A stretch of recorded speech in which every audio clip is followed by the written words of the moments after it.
On retrouve tout de suite l'invité de la semaine de Radio CHU. Radio CHU reçoit dans le cadre de son émission L'invité de la semaine le professeur Jean-François Dartigues, professeur de santé publique, neurologue au CHU de Bordeaux et président du comité scientifique européen de la Fondation pour la recherche sur Alzheimer. Bonjour professeur. Bonjour. Professeur, depuis quelques années, seulement on parle de la maladie d'Alzheimer. Pourquoi ? Il y a plusieurs raisons, mais disons que la maladie a été décrite en 1907 par Alois Alzheimer. C'est une maladie qui porte donc le nom du médecin allemand qui l'a décrite pour la première fois. Il l'a décrite en 1907 parce qu'il y avait eu des progrès technologiques, notamment dans l'analyse histologique du cerveau, qui permettaient d'avoir des colorations qui permettaient une analyse beaucoup plus précise du cerveau des sujets décédés avec une maladie d'Alzheimer.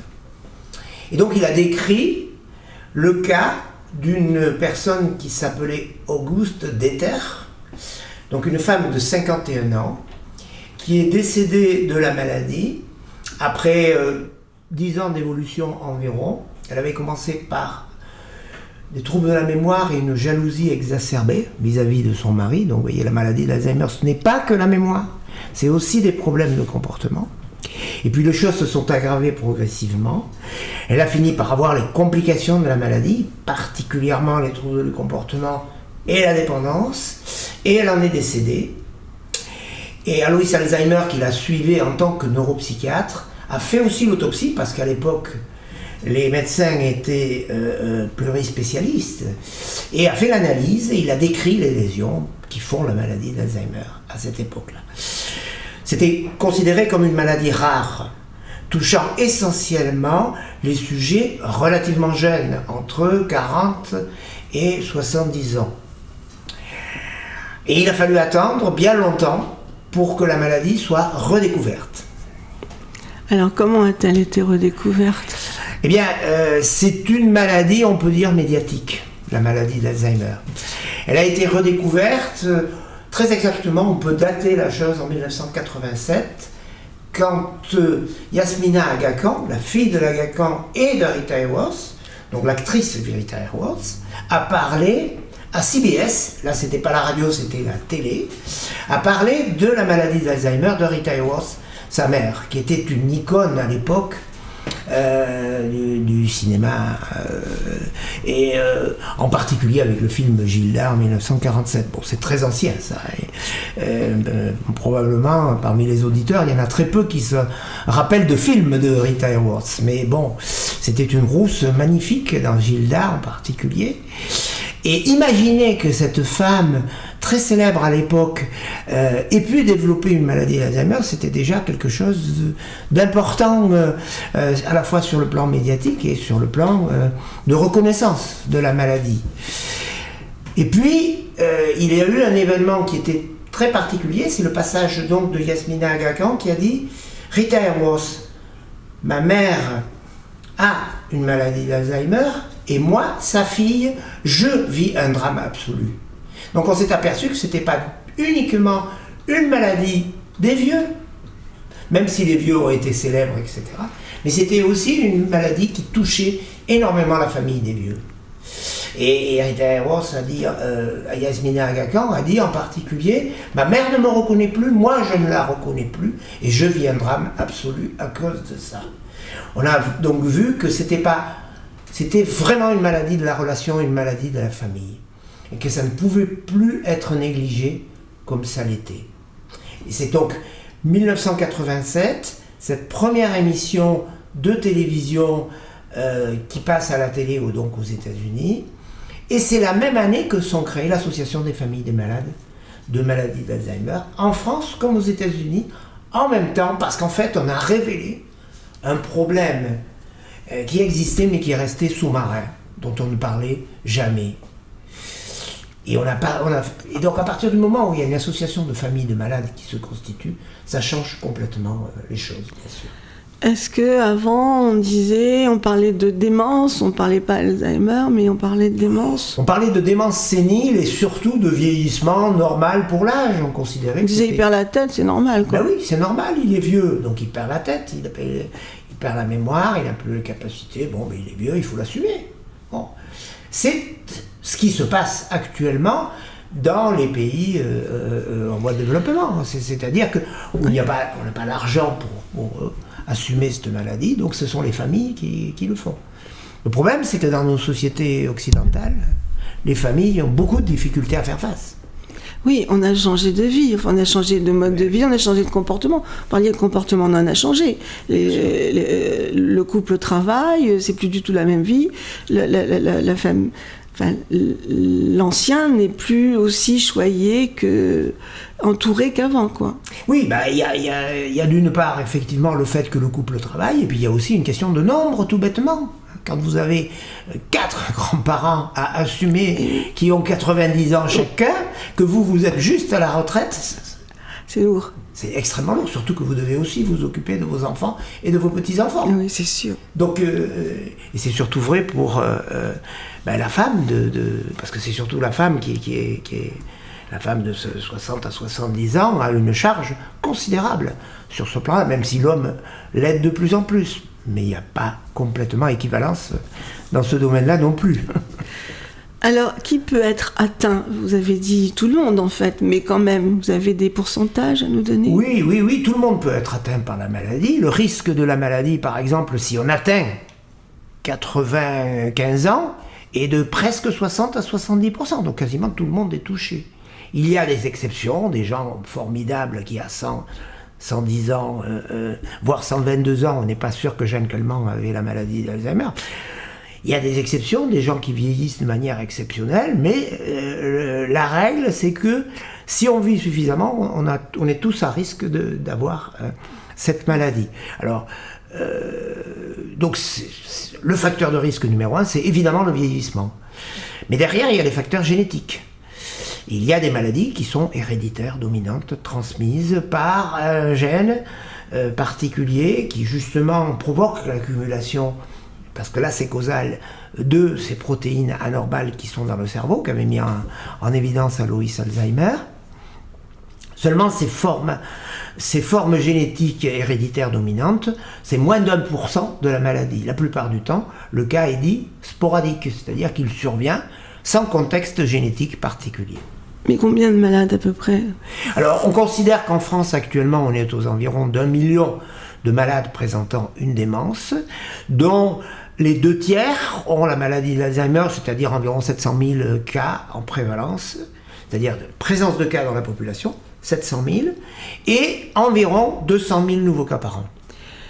Et est-ce que, depuis de nombreuses années quand même, il y a des plans Alzheimer, est-ce que ça a fait avancer sur la prévention du malade Alors, et je voulais parler aussi de PACWID, qui est quand même une recherche. Bien sûr. Donc moi, ma recherche, c'est la maladie d'Alzheimer dans la population, le parcours de soins des malades, le nombre de cas, les facteurs de risque, les pistes de prévention, et puis aussi l'évolution du risque de la population générale. C'est tout ça sur lequel je travaille, mais aussi l'évolution des malades en fonction de leur parcours de soins, de leur devenir, etc. etc. Donc, si vous voulez, sur le plan de l'évolution, un des résultats les plus marquants de ces dernières années, c'est que la maladie recule. C'est bien. Le risque est en train de diminuer. Ça, c'est extrêmement important à noter. Et ça a été très peu médiatisé. Et est-ce qu'on sait pourquoi? Et non, c'est pour ça que ça n'a pas été vraiment médiatisé. On a des pistes, évidemment, mais on ne sait pas pourquoi. L'hypothèse qui a été évoquée initialement, c'est le progrès global du niveau d'études des gens. Évidemment, au cours du siècle dernier, le niveau d'études moyen de la population a considérablement progressé. Le nombre d'années d'études entre 1900 et 1960 a progressé considérablement. On est passé d'une moyenne de 3-4 ans d'études à une moyenne de 10 à 12 ans. C'est pas anodin pour le cerveau. Parce que notre cerveau se développe pendant les 20 premières années, essentiellement. Ensuite, c'est de l'entretien qu'il y a. Les deux sont importants. Mais plus on a un apprentissage qui se fait dans tous les domaines, plus on a un apprentissage efficace, plus on a de neurones, et mieux ils sont connectés entre eux, et mieux le cerveau fonctionne. À condition, bien sûr, qu'il y ait une réelle stimulation par l'apprentissage. Parce que tout est dans la stimulation. Et ça, c'est un vrai problème. Maintenant, tout le monde va au bac. C'est formidable. Mais est-ce que tout le monde est suffisamment stimulé pour que son cerveau se développe dans les meilleures conditions ? C'est une autre question. Donc c'est vrai que ça, c'est probablement la première raison qui fait que notre cerveau a un peu plus emmagasiné tout simplement de ce qu'on appelle les capacités de réserve. Mais c'est très clair. Ça veut bien dire ce que ça veut dire. Nous avons accumulé beaucoup de capacités de réserve grâce à nos études.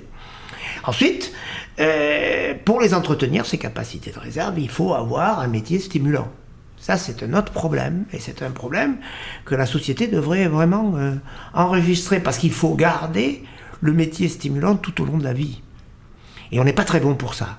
Bon, ce serait un peu long pour développer cette partie-là, mais c'est certainement crucial, en particulier le passage à la retraite, la préparation à la retraite et le passage à la retraite, c'est des choses à peu près stratégiques. Donc ça, c'est la cause probablement numéro 1. On a pensé aussi que les facteurs de risque cardiovasculaire, le fait d'avoir un bon arbre vasculaire, était un facteur qui pouvait expliquer la baisse. Mais ce n'est pas tout à fait le cas. Certes, on fait moins de démence de type vasculaire, mais le problème, c'est comme on sauve plus de malades du cœur et du cerveau, donc on maintient en vie des gens fragiles, et évidemment, l'un compense l'autre. Donc, c'est pas les facteurs vasculaires qui expliquent la baisse. Il y a d'autres facteurs sur lesquels on travaille.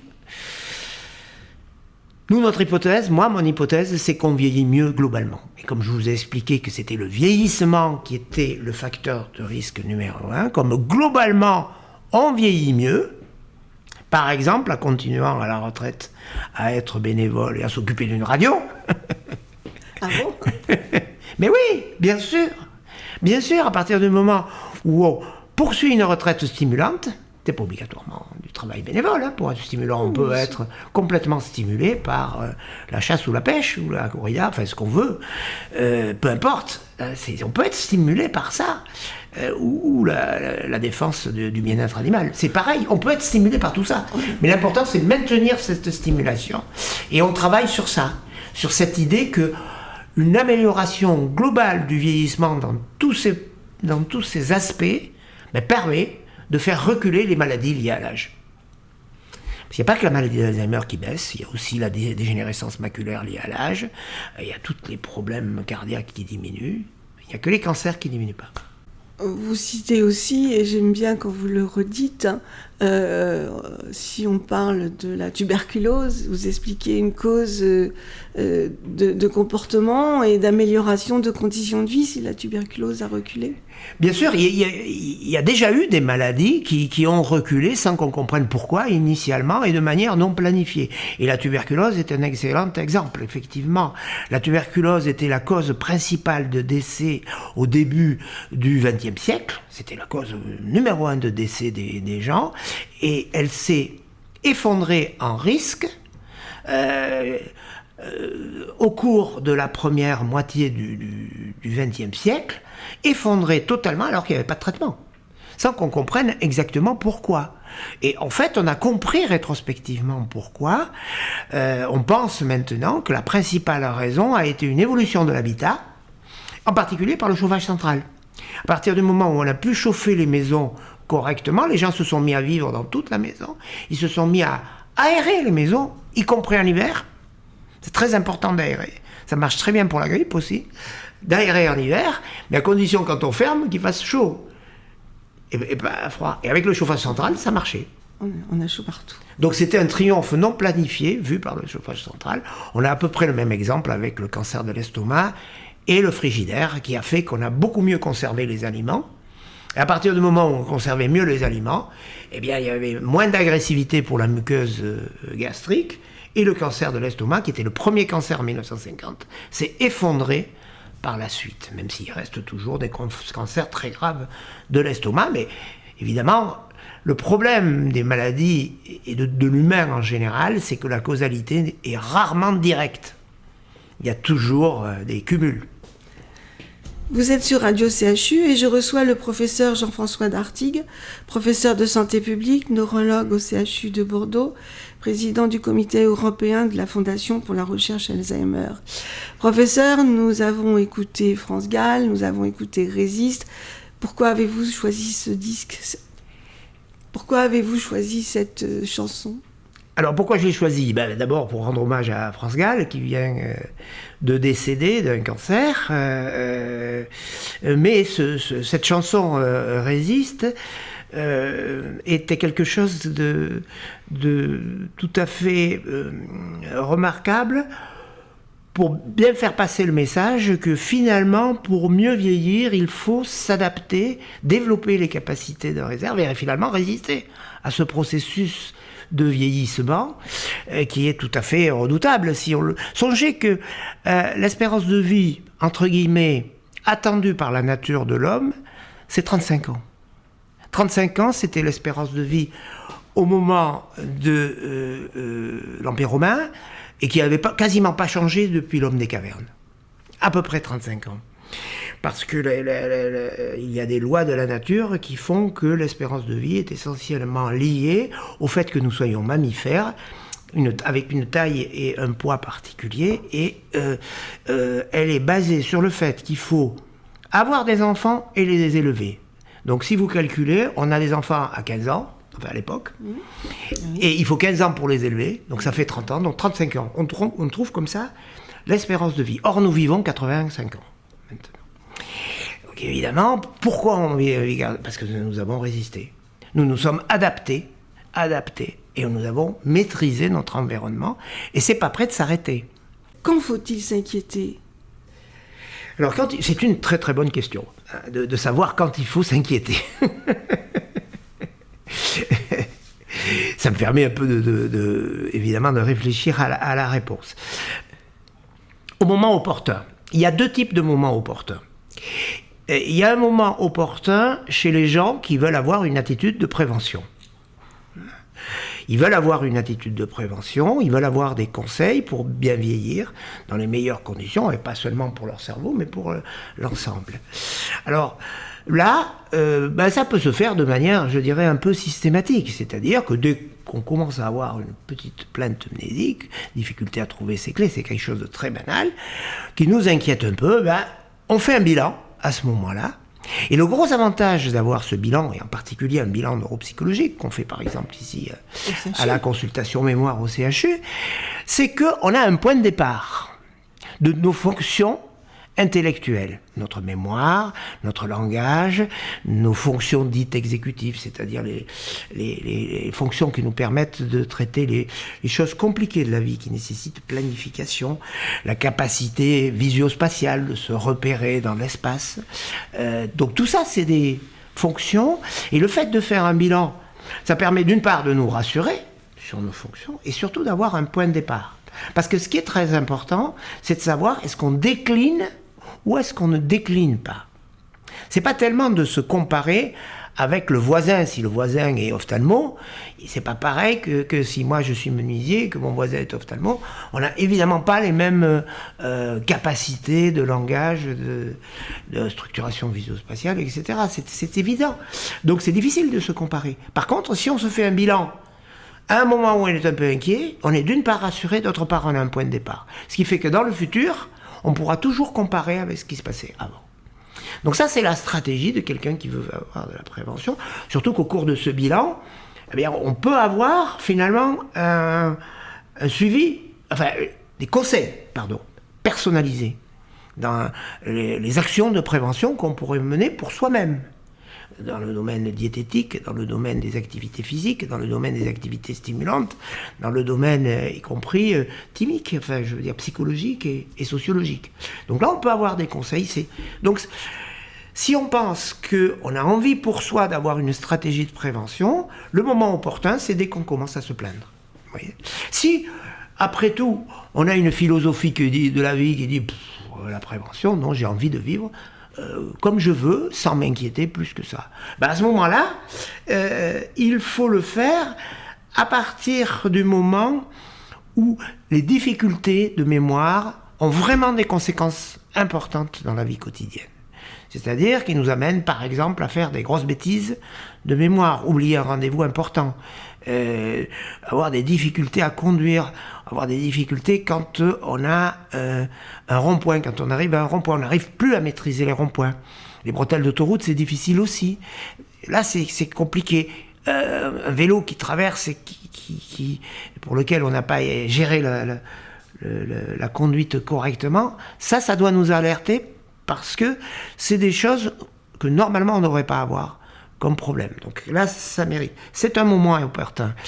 Un moment opportun, c'est par exemple lorsqu'on vient de se faire avoir par un escroc.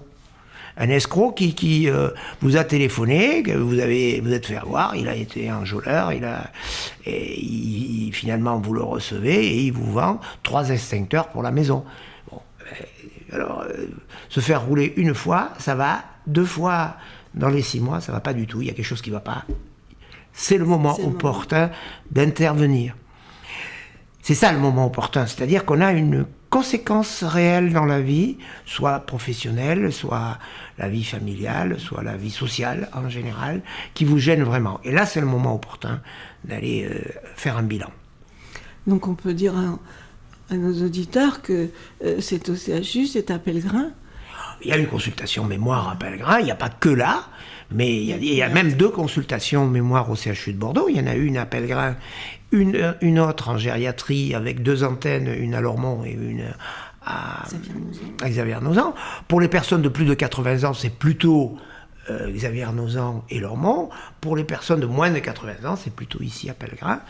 Mais il y a aussi d'autres possibilités, bien sûr, on n'est pas les seuls. Il y a plusieurs possibilités sur la ville de Bordeaux de consultation mémoire et de neurologie libérale. Il faut que tout soit exploitable parce que ce qu'il faut bien comprendre, c'est qu'un de nos problèmes de notre système de santé, c'est quand ça marche, on n'est pas capable de s'adapter, donc on traîne sur le délai de rendez-vous. Et actuellement, il faut bien le dire, on a un délai de rendez-vous qui est un peu long. Quoi, c'est 6 mois ? Oui, c'est 6 mois, mais c'est trop. Pour le premier cas, je vous ai cité 2 cas tout à l'heure. Celui qui a une stratégie de prévention peut attendre 6 mois, l'autre non. Oui. Et nous, on ne fait pas le tri. Et vous savez le nombre de personnes qui vont avant 70 ans se faire détecter ou après, c'est important. Est-ce que les gens jeunes vont aux consultations de mémoire ? Oui, bien sûr, tout le monde, à n'importe quel âge, vient. Les gens qui viennent souvent, c'est parce qu'ils ont eu leurs parents qui ont eu ce problème, qu'ils ont été obligés d'assumer, et il va être sûr pour eux que si ça arrive, ils auront tout fait pour l'éviter pour leurs enfants. Vous voyez, c'est des stratégies de prévention qui sont... C'est pour nos enfants, c'est vrai. Mais bien sûr, c'est une très bonne chose. Professeur, je le disais tout à l'heure, vous êtes donc le président du comité européen de la Fondation pour la recherche Alzheimer. Quels sont les progrès de la recherche ? Alors les progrès de la recherche sont réels. C'est pas que la recherche qui a permis ça. Je dirais que la recherche a été un des acteurs qui nous a permis d'aider à la mise en place des différents plans Alzheimer qui ont été faits. Et là où il y a eu le plus de progrès, c'est dans la prise en charge et le soutien médico-social. Avec la création des consultations mémoire, par exemple, qui date déjà de 2002, avec la création des CMRR, c'est-à-dire les centres de mémoire de ressources et de recherche, dont le CMRR de Bordeaux, qui sont un peu les phares de la région, si vous voulez, dans lequel on peut avoir des bilans sophistiqués de prise en charge, avec des médecins très spécialisé dans toute la maladie d'Alzheimer, mais aussi les cas plus rares de maladies dites apparentées, c'est-à-dire oui, il y a des mots un peu compliqués, la maladie des cordes Lévy, la démence frontotemporale, enfin ce sont des maladies compliquées qui n'ont pas les mêmes problèmes, et c'est important qu'il y ait un centre qui permette justement de s'occuper de ce type de malades, et des malades plus jeunes, parce que là la maladie est plus rare. La maladie avant 60 ans existe. Moi, la malade la plus jeune que j'ai eu à soigner, c'est 29 ans. Je ne sais pas si vous voyez. 29 ans, c'est une maladie héréditaire dominante. Donc, les plans Alzheimer ont permis ce développement. Ils ont permis aussi le développement de la prise en charge médico-sociale dans les territoires. Mais là où on s'est cassé les dents, c'est sur les médicaments. On n'a pas réussi à trouver, il faut bien le dire, de traitement réellement efficace dans la maladie d'Alzheimer.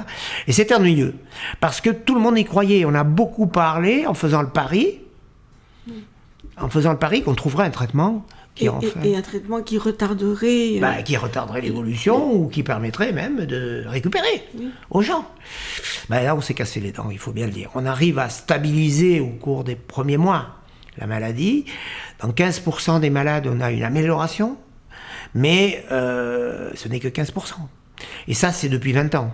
On n'a rien sorti de mieux depuis 20 ans. Alors, on espère toujours, bien sûr. C'est compliqué. Mais il faut dire que l'enjeu est considérable. Je ne sais pas si vous vous rendez compte que...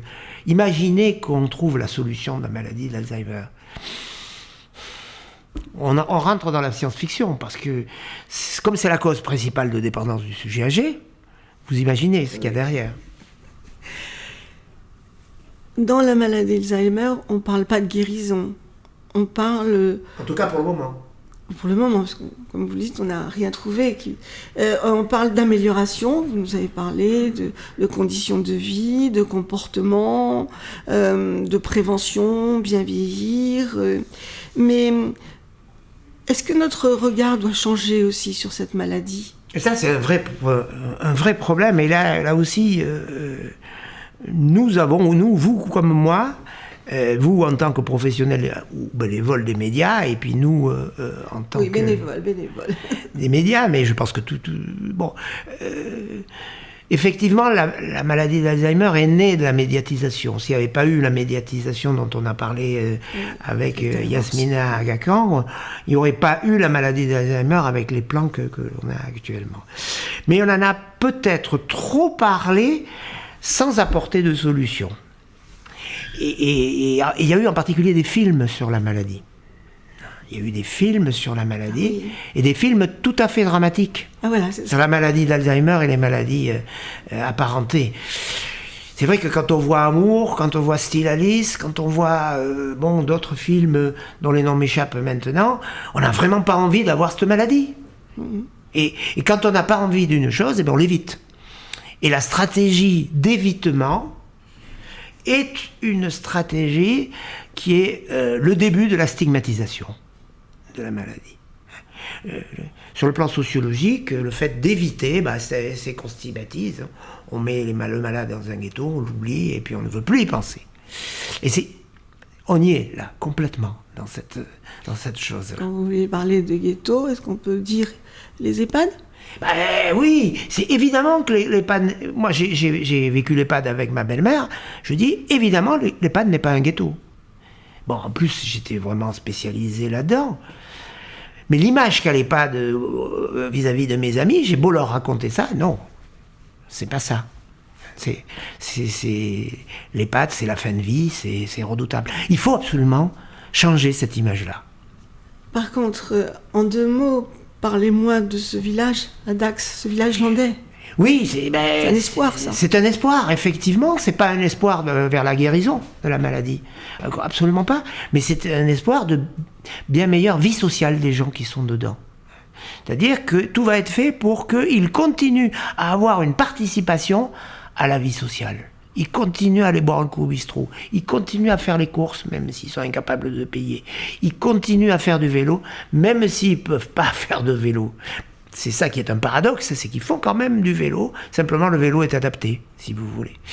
Et ça veut dire qu'on verra des gens continuer à participer à la vie sociale, aller au cinéma, à faire tout tout ce que j'ai dit auparavant, grâce à cette structuration architecturale particulière du village landais, qui reprendra un village classique de la Bastide landaise, et avec 120 patients, 120 soignants, c'est beaucoup, évidemment, c'est cher, 120 bénévoles, et puis une activité de recherche et d'évaluation à l'intérieur et à l'extérieur.